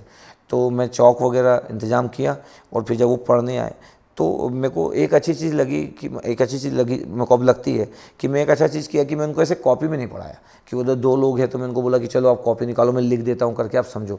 मैं उन 2 लोगों को भी ना मेरे को लगता है कि वुडन वाला जो डोर था, चौक से मैं उन दोनों को भी ना उसी में पढ़ाया। वो बहुत छोटा सा स्पेस था, वो जो डोर वाला स्पेस था। अब तो मैं समझ नहीं पाता हूँ कि इतने कम स्पेस में मैं कैसे पढ़ाया हूँगा, लेकिन मैं उसी स्पेस में पढ़ाया उन लोगों को। और उन लोगों को मैं पहली क्लास पढ़ाया और मेरे को लगता है कि 2 आवर्स की मैं क्लास लिया, अनलॉक सर्किट की अपनी लाइफ की पहली क्लास प्रोफेशनल वे में। अब हुआ ये कि अब उनको जब अच्छा लगा तो वो अनलॉक सर्किट पढ़े, उसके बाद वो लोग प्रोपेगेट किए। तो उसके बाद जब वो प्रोपेगेट किए तो फिर कुछ लोगों को और पता चलना चालू हुआ कि सर पढ़ाते करके। तो मेरे को याद है कि एक आधी महीने बाद जब उनको पढ़ाया तो 1 महीने बाद फिर लोग और आए, लगभग 4 to 5 के ग्रुप में आए कि सर हमको भी पढ़ना है करके। तो मैं सोचा कि अब मेरे को तो पढ़ाई करना है, तो फिर मैं सोचा कि ठीक है चलो आपको भी पढ़ा देता हूँ करके 4 to 5 को। फिर मैं उन लोगों को 4 to 5 लोगों को उनको भी अनलॉक सर्किट पढ़ाया मैं, वैसे सेम स्टाइल में सब पढ़ाते गया। अब जब वो 4 to 5 लोग आए और फिर लगभग 500 फीस थी मेरी। मेरे को याद है कि 500 में बोला था कि ठीक है 500 फीस रहेगी करके। उसके बाद उन लोगों को जब सब्जेक्ट ख़त्म हुआ होगा या मिडिल में वो लोग दिए, क्योंकि मैं जिस टाइप का था उस समय तो मैं फ़ीस मांग भी नहीं सकता था किसी से, सिर्फ बोल दिया एक बार। उसके बाद वो लास्ट में फ़ीस दिए। तो वो मेरे लिए जो फर्स्ट टाइम जो इस टाइप की फ़ीस आना चालू हुई कि मैं 1-2 महीने के अंदर में मैं 3000 या 4000 जो मैं अर्न किया, वो एक अच्छी फीलिंग आई। क्योंकि मेरी लाइफ में पहले बार अर्निंग था कि मैं पहली बार 3000 या 4000 खुद से अर्न किया था। तो वो जो फीलिंग थी वो एकदम एक अलग टाइप की फीलिंग आई। और मेरे को ये फील हुआ कि मेरे को घर से मांगने की ज़रूरत नहीं पड़ेगी। तो मैं उसके बाद से सोचा कि जब मेरे को गेट का एग्ज़ाम देना है फरवरी तक, तो मैं पढ़ा डालता हूँ। तो इससे होगा क्या, इससे होगा ये कि मेरे को मंगाना नहीं पड़ेगा। जो मैं मंथली मेरे को लग रहा था कि जो मेरे को मंगाना पड़ेगा 2000 के आसपास, तो मेरे को लगा पहली बार कि मैं इंडिपेंडेंट हो सकता हूँ। इंडिपेंडेंट मतलब उस सेंस में कि मेरे को पापा से पैसे नहीं मांगना पड़ेगा। ये मेरे लिए बहुत बड़ी बात थी कि मैं नहीं चाहता था कि उनके ऊपर बर्डन आए, और मेरे को मौका मिला ऐसा। अगर केयर करना सीखना हो तो भाइयों से सीखना चाहिए मेरे ख्याल से। मतलब जब उनका फर्स्ट आई थिंक उन्होंने जब कॉलेज में एडमिशन ना लेकर ये पढ़ाना ही स्टार्ट किया था, उसके बाद जब फर्स्ट टाइम घर पे आए थे तो विंटर चल रहा था। विंटर में उन्होंने सबके लिए विंटर शॉपिंग किया था सबके लिए, मम्मा पापा मेरे लिए, सबके लिए। तो एक वो चीज़ उसका रियलाइज़ हुआ था कि इम्पोर्टेंस, मम्मी पापा ज़्यादा खुश थे कि उनको लग रहा था सही डायरेक्शन में जा रहा है हमारा बेटा। वो सर्विस लगी थी उसको, मेरे को बताया था, बोले नहीं करना है। 3 स्टूडेंट से उसने चालू किया, भटकिया। मैं आता था, 3-4 बेंच लगे हुए थे। बोले क्यों रे भाई? 2-3 स्टूडेंट आते थे। मैंने ये क्यों आ रहे हैं? बोले पापा जी इनको पढ़ा रहा हूँ। धीरे धीरे जब मॉडल टाउन में उसका जो आगे बढ़ने की कोशिश हुई तब मैं देखा न हुआ यार बेटा। उसके बाद जो मैं 3rd बेच पढ़ाया, वो 3rd बेच से मेरी लाइफ मेरे को लगता है कि चेंज होना चालू हुई। जो 3rd बेच था वो मेरे लाइफ का सबसे ज़्यादा एक डिफरेंट मोमेंट था, जिसमें कि मेरी लाइफ पूरी की पूरी चेंज होने वाली थी उस जगह से। मेरे पास जो 3rd बेच के जो लोग आए उसमें मेरे को याद है कि एक परितोष त्रिपाठी था, एक सुजय जसूजा था जो अभी गेट एकेडमी में अभी असिस्टेंट डायरेक्टर हैं, ये भी था, और पीयूष मिश्रा था, राहुल शुक्ला था, और एक सौरभ शर्मा था। ये सौरभ शर्मा, हाँ, ये 5 लोग आए। उसमें जो मेन था वो परितोष त्रिपाठी था। तो वही बात करने आया था कि सर हमको पढ़ना है करके। तो मैं बोला ठीक है करके। तो बोला कि नहीं लेकिन हमको पढ़ना पसंद नहीं है। तो मैं बोला कि ठीक है करके, आप आओ करके। तो बोला कि सर आप पढ़ा लोगे क्या? तो मैं बोला कि ठीक है आप आओ तो करके। हमें पहली क्लास में जब पढ़ाना जब स्टार्ट किया, वही चौक लेके आया, तो वो लोग कुछ लेके नहीं आए थे, तो कॉपी वॉपी लेके नहीं आए थे। वो बोले कि पहली क्लास में आप पढ़ाओगे क्या मतलब? तो मैं पहले शुरू से मैं थोड़ा स्ट्रिक्ट टाइप से था, क्योंकि मैं लोगों से बहुत कम्युनिकेट नहीं करता था। तो ऐसा नहीं था कि मतलब मैं बहुत कम्युनिकेटिव था, ऐसा बिल्कुल भी नहीं था। तो मैं उनको फिर भी पढ़ाया, बोला कि आप देखते रहो मैं पढ़ाते जाता हूँ। तो उनको क्या अच्छा फील हुआ कि उन लोग, मेरे को लगता है कि जैसा भी मैं पढ़ाया था उससे वो लोग 10 टाइम्स ना ज़्यादा प्रोपेगेट किए, कि उनको बहुत मज़ा आ गया। तो बहुत सारे लोगों को मतलब जितने स्टूडेंट थे उनको लगा कि ये लोग इतना इंटरेस्ट ले रहे हैं। तो फिर मतलब बाकी लोगों को भी थोड़ा सा इंटरेस्टिंग हो गया कि अरे मतलब इन सर से तो पढ़ना पड़ेगा करके, कि ये सब्जेक्ट वो सब्जेक्ट थोड़ा सा टफ होता है अनलॉक सर्किट। तो मेरे को लगता है कि मेरी लाइफ जिस जगह से टर्न हुई उसके लिए ये लोग बहुत रिस्पॉन्सिबल है। फिर उसके बाद मैं जब इन लोगों को सब्जेक्ट पढ़ाया तो उसके बाद इनके जो फ्रेंड लोग थे वो लोग भी आना चालू हुए। फिर ये लोग बोले कि आप सर पूरे सब्जेक्ट पढ़ाइए, जो भी सब्जेक्ट हम BE में पढ़ रहे हैं आप हमको हर सब्जेक्ट पढ़ाइए। तो फिर क्या हुआ कि अब यहाँ से ना मनी का फ्लो होना चालू हुआ। मनी का फ्लो मतलब वो 3000 वो कन्वर्ट हो गया लगभग 8 to 9,000 में। अब वो 8 to 9,000 बहुत बिग अमाउंट था, बहुत बिग मतलब बहुत बिग, मतलब मैं आपको नहीं समझा पाऊँगा कि कितना बिग अमाउंट था, इसलिए क्योंकि मेरी रिक्वायरमेंट 2000 की थी, 2000 मेरा काम हो सकता था। अब वो 8 to 9,000 इतना बिग अमाउंट था कि मैं सोचा कि ये 8-9,000 तो बहुत बिग है, और बहुत बिग है मतलब मेरे को लगा कि मैं तो अब हेल्प भी कर सकता हूँ, मतलब ब्रदर की, मतलब उनका अब आगे की लाइफ चालू होने वाली थी और सिस्टर लोगों की लाइफ चालू होने वाली थी, मतलब वो लोग भी अपनी पढ़ाई करने वाले थे। तो मेरे को एक अच्छी फीलिंग आई, और सबसे बड़ी बात क्या थी कि मैं पूरा बी किया, मेरे को कोई इस वे में कभी अप्रिशिएट नहीं किया, क्योंकि मैं उस टाइप का एक इंटेलिजेंट स्टूडेंट नहीं रहा हूँ कि मेरे को कोई बहुत ज़्यादा अप्रिशिएट करता। तो मेरे को पहली बार ऐसा लगा कि मेरे को कोई लोग अप्रिशिएट कर रहे, मेरे को कोई लोग अलग टाइप से ले रहे, तो मेरे को एक ऐसी फीलिंग मिली जो मैं अपने ड्रीम में नहीं देखा था। मैं कभी ऐसा सोचा ही नहीं था कि कोई मेरे को बहुत अच्छे से गुड मॉर्निंग बोलेगा, कोई मेरे को अपनी आइज़ से इतना अच्छा रिप्रेजेंट करेगा, मेरे को आइज़ से इतना अच्छा अप्रिशिएट करेगा, मेरी इतनी कोई रिस्पेक्ट करेगा, ऐसा मेरे ड्रीम का पार्ट नहीं था। और जो मेरे को वो मिला, तो मैं उस समय में और भी एफर्ट किया। मेरे को फिर जब वो ऐसा अप्रिसिएशन मिलने लगा तो मैं रात भर पढ़ता था। फिर मेरे को लगता था कि सुबह जो भी क्लास होगी या शाम को जो भी क्लास होगी मैं इनको सुपर पढ़ाऊंगा करके। तो ये जर्नी ऐसी स्टार्ट हुई जो कि मैं जब सोचता हूँ तो मेरे को बहुत ही एक अलग टाइप की, आपको लग भी रहा होगा बात कर रहा हूँ तो एक अलग टाइप की फीलिंग हुई, क्योंकि अगर ये लोग नहीं मिलते तो मेरे को लगता है कि हो सकता है मैं समझ नहीं पाता कि मेरे को टीचिंग में जाना है नहीं जाना है, या फिर हो सकता है ये नहीं मिलते तो मैं अच्छा स्कोर कर लेता गेट में, और मैं गेट में अच्छा स्कोर करके फिर मेरा जो प्लान था एमटेक का, मैं वो एमटेक साइड में चला जाता। तो उनके कारण मैं बहुत इंगेज हुआ कोचिंग वाली क्लासेस में, बहुत इंजॉय किया, मनी भी आना चालू हुआ।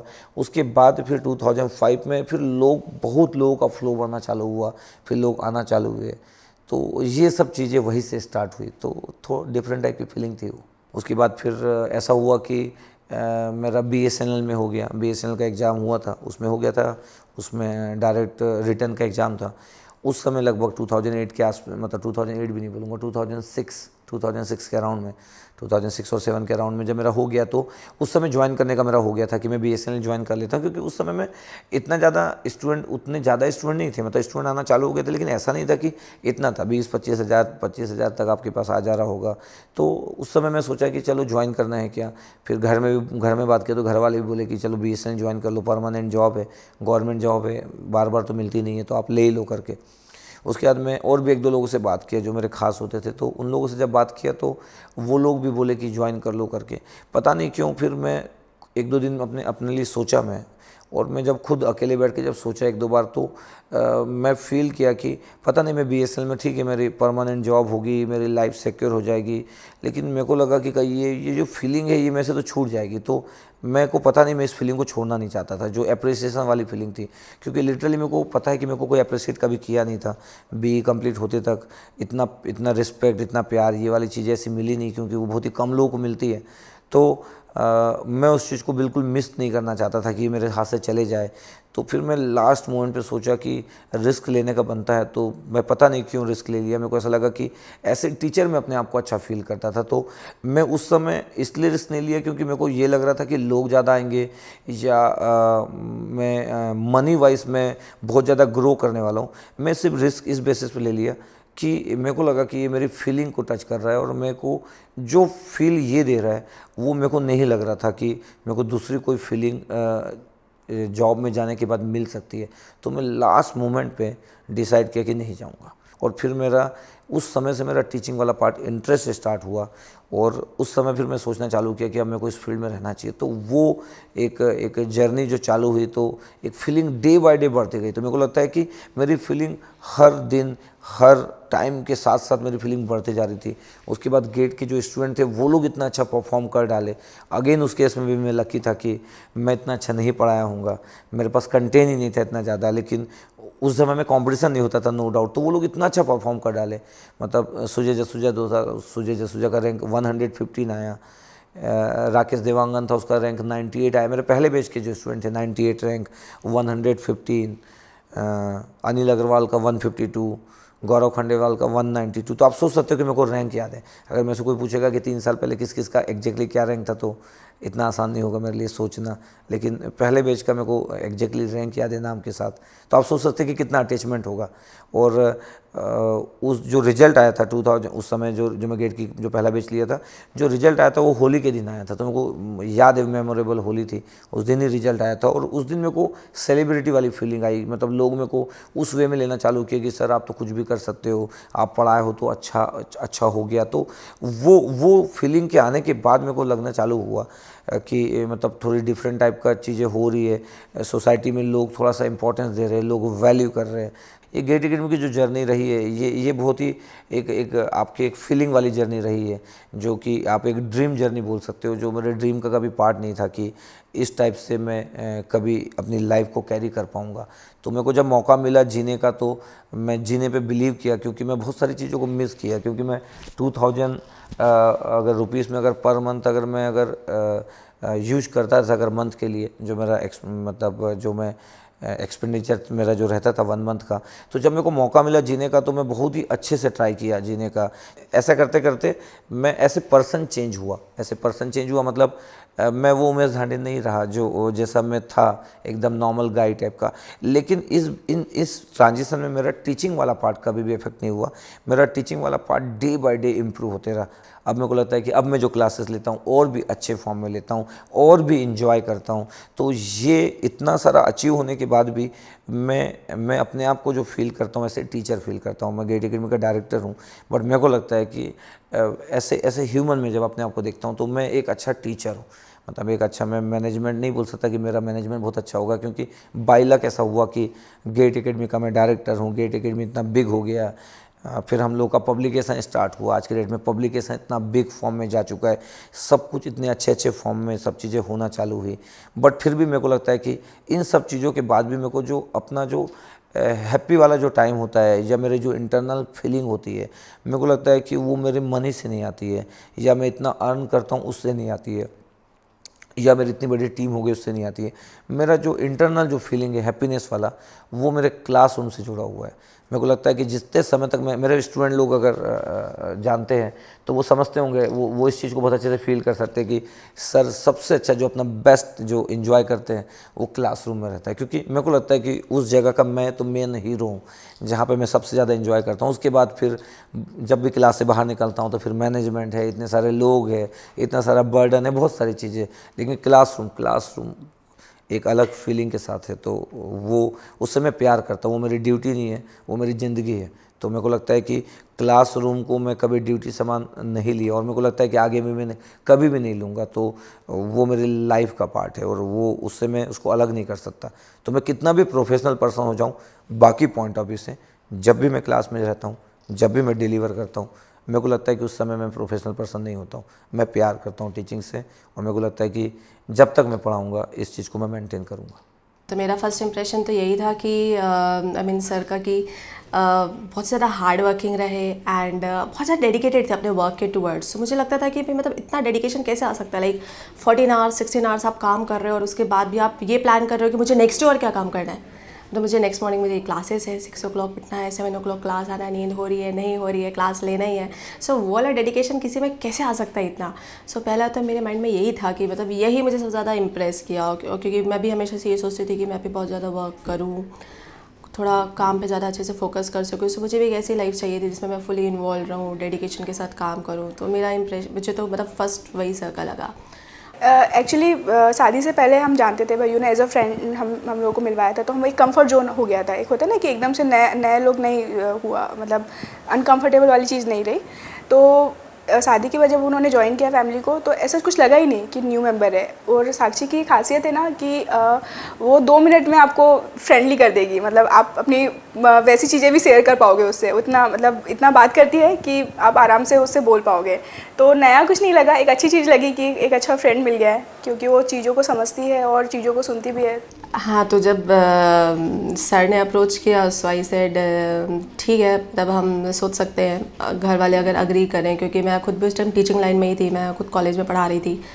एंड सो घर में बस ये था कि घर में कैसे मनाएं। सो घर में मैंने बताया, ब्रदर को बताया, ब्रदर से फिर मम्मी पापा को पता चला एंड ऑल।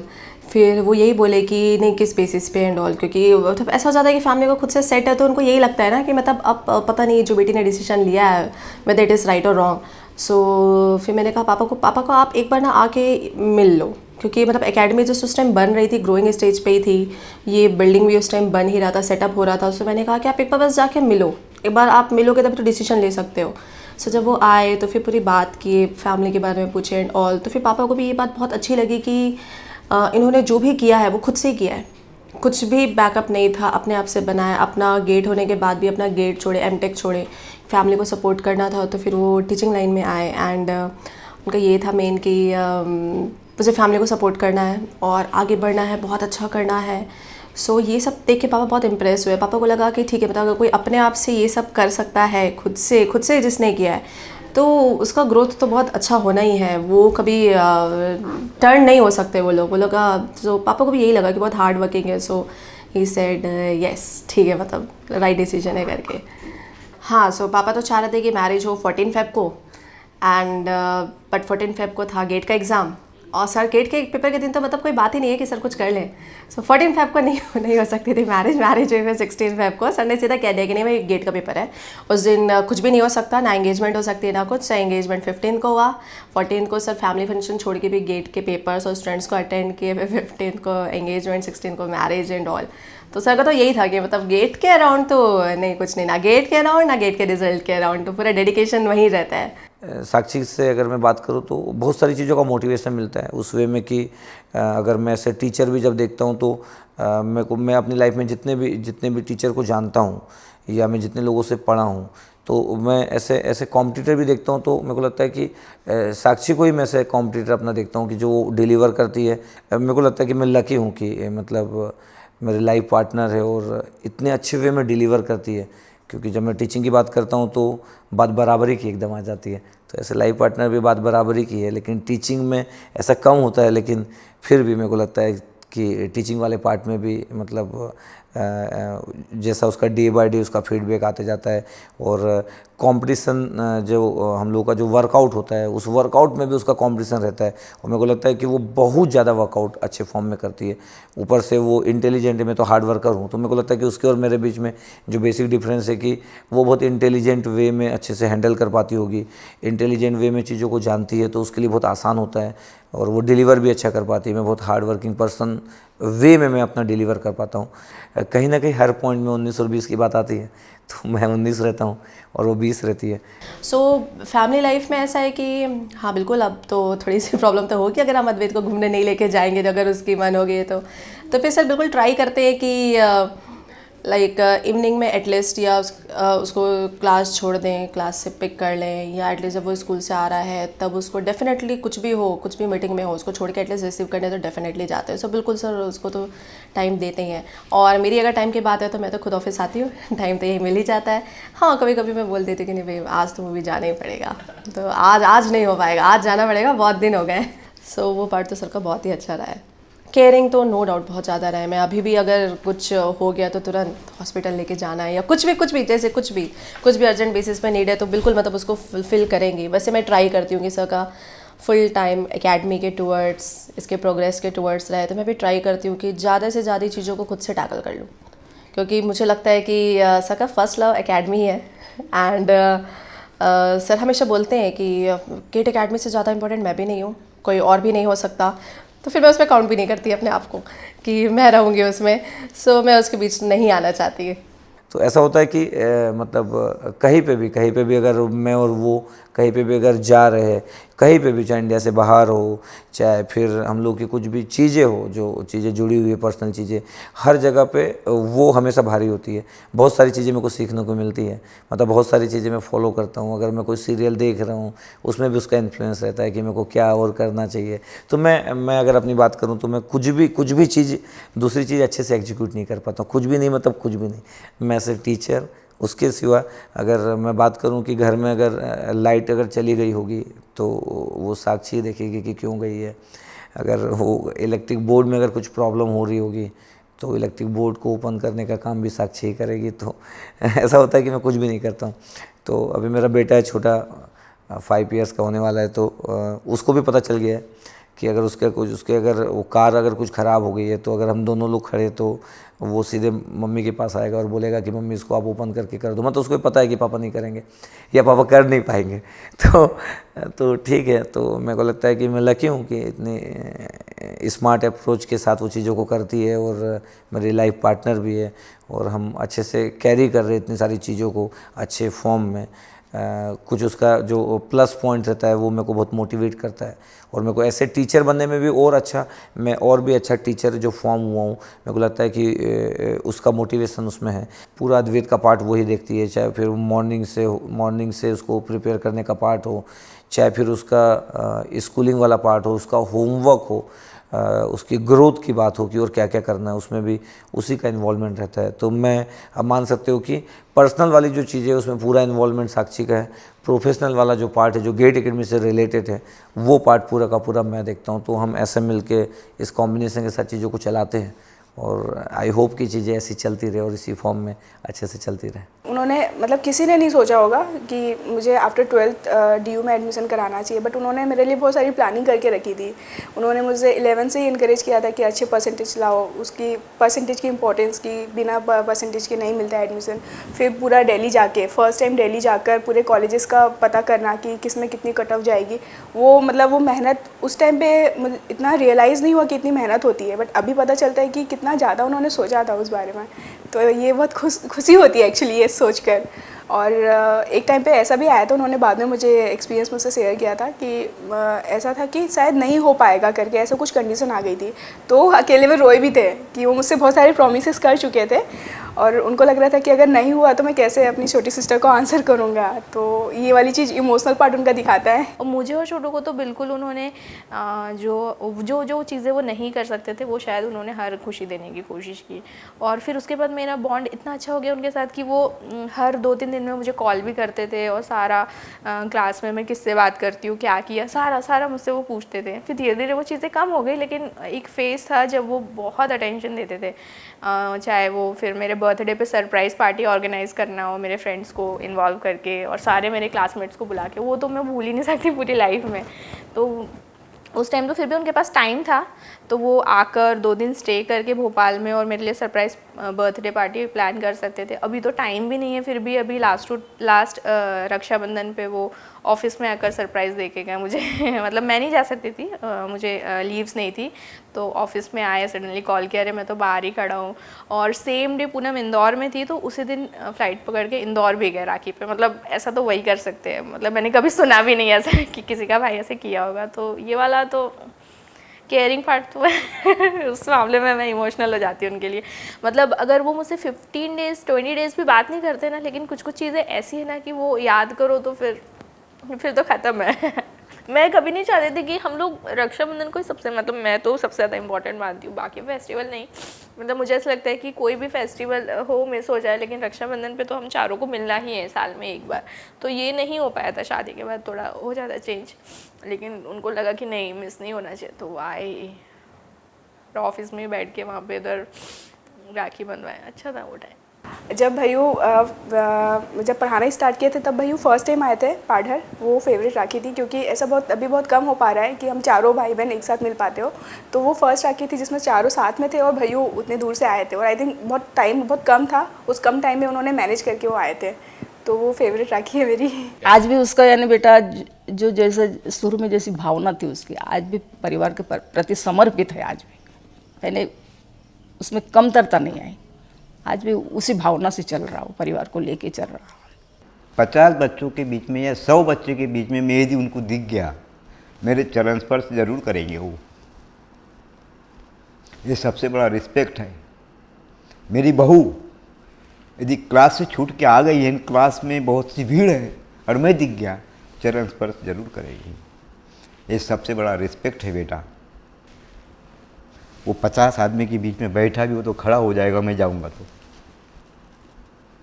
और वो सबसे इंट्रोडक्शन करेगा, ये मेरे पापा जी है, ये बताएगा। तब कितनी खुशी होती है। सबसे बड़ी खुशी वो होती है, रिस्पेक्ट दे रहा है। मम्मी पापा वाला पार्ट, भाई बहनों वाला पार्ट तो हम लोगों का बहुत फ़नी था। अभी भी मिलते हैं तो यही सब हम लोगों का फेवरेट क्या है, मतलब ज़्यादा कुछ नहीं है, अभी बैठ के गॉसिप करना, उसमें भैयू के ही सारी चीज़ें सुनते हैं हम लोग, पॉलिटिक्स पे, मूवीज़ पे डिस्कशन करना हम लोग का फेवरेट है, और साथ में चिकन, छोटे भाई चिकन बहुत अच्छा बनाते हैं, चिकन खाते हुए डिस्कशन करना, तो ये हम लोग का फेवरेट पार्ट है। तो मैं हमेशा चाहती हूँ कि ये सब चीज़ें हमेशा चले, मतलब मैं अपनी ओल्ड एज में ऐसे इमेजिन करती हूँ कि भाई सबके बच्चे सब सेटल हो जाए और हम चारों भाई बहन मिले और ऐसे ही चिकन खाते हुए और डिस्कशन करें, बस मेरा मतलब एंड में ऐसे ही चाहती हूँ मतलब आने वाले टाइम पे मैं ओल्ड एज भी हो जाऊँ और वो मुझे राखी पे सरप्राइज़ दे, तो बस इससे ज़्यादा कुछ नहीं चाहिए मुझे। हाँ, यानी उनसे मिलने, भैया से मिलने के बाद, यानी जो भी मिलेगा उनसे एक बार मिलने के बाद बहुत ज़्यादा स्पिरिट, बहुत ज़्यादा एनर्जी आ जाती है। एक जो पढ़ने वाला पार्ट होता है कि लगता है कि भाई कुछ लोगों को कि कुछ नहीं कर सकते हैं या बहुत ज़्यादा डीमोटिवेटेड हो जाते हैं, मगर भैया से मिलने के बाद एक ये वाली चीज़ होती है कि बहुत ज़्यादा मोटिवेशन आएगा कि हाँ, कोई भी व्यक्ति कुछ भी कर सकता है।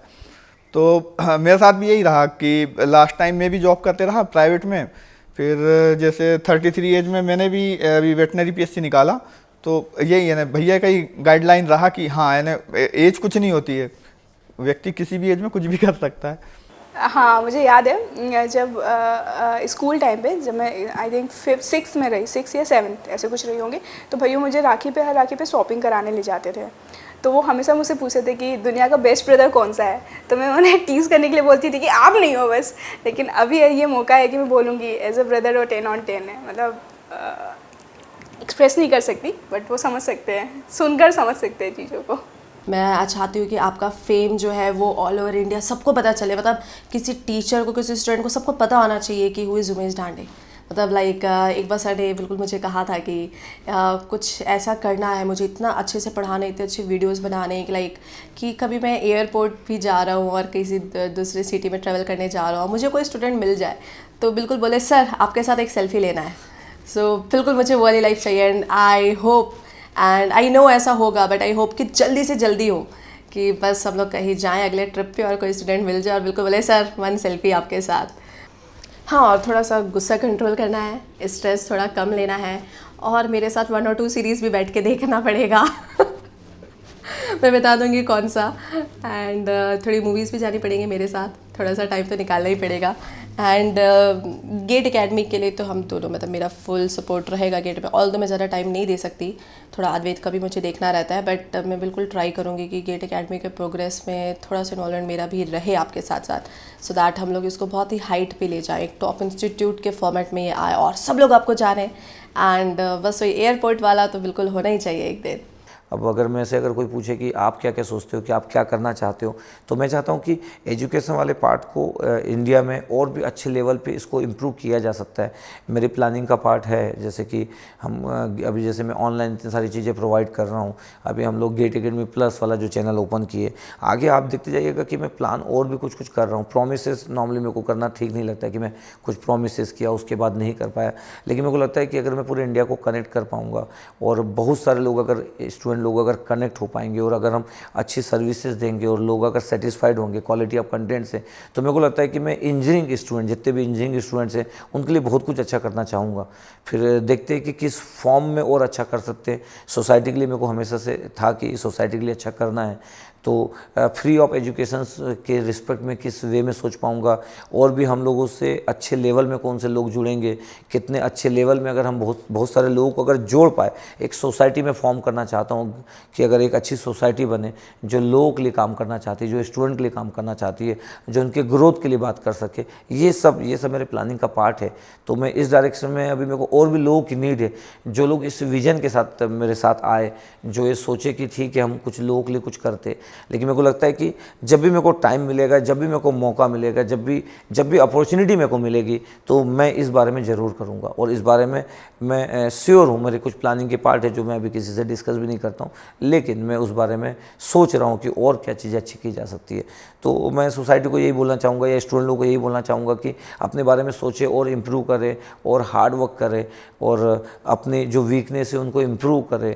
जितना आप अपने वीकनेस को और इम्प्रूव करोगे, उतना ही आप ग्रोथ करोगे। तो आप अपनी ग्रोथ के साथ साथ आपकी जबकि फैमिली की ग्रोथ होगी, सोसाइटी की ग्रोथ होगी, तो नो डाउट हम लोग का जो इंडिया है वो आगे बढ़ेगा। तो ठीक है, हम इसी के साथ आप चीज़ों को कैरी करते रहिए तो चीज़ अच्छी होगी। अब मेरे को लगता है कि ठीक है, मेरे पास उतना होना चाहिए कि मैं अपनी फैमिली की हेल्प कर सकूं, उनको कुछ कमी नहीं होना चाहिए, उससे ज़्यादा मेरी नीड नहीं है। अब मेरे को नहीं लगता है कि मेरे को बहुत ज़्यादा की रिक्वायरमेंट है। हाँ, लेकिन मैं इतना ग्रो जरूर करूँगा कि मैं अपने गेट एकेडमी के मेंबर जितने लोग भी हैं उनको बहुत अच्छी लाइफ दे सकूँ, उनके लिए बहुत अच्छा कर सकूँ। कुछ इमरजेंसी केस किसी का भी लाइफ में आए तो मैं उसके लिए हमेशा हेल्प करने के लिए रेडी रहूँ और सोसाइटी के लिए मैं बहुत अच्छा कर सकूँ। और मेरे जितने भी स्टूडेंट हो, चाहे वो मेरे क्लासरूम स्टूडेंट हो, ऑनलाइन स्टूडेंट, जितने भी स्टूडेंट हो, उन लोगों के लिए मैं जितना बेस्ट कर सकूँ उतना मैं बेस्ट करूँगा।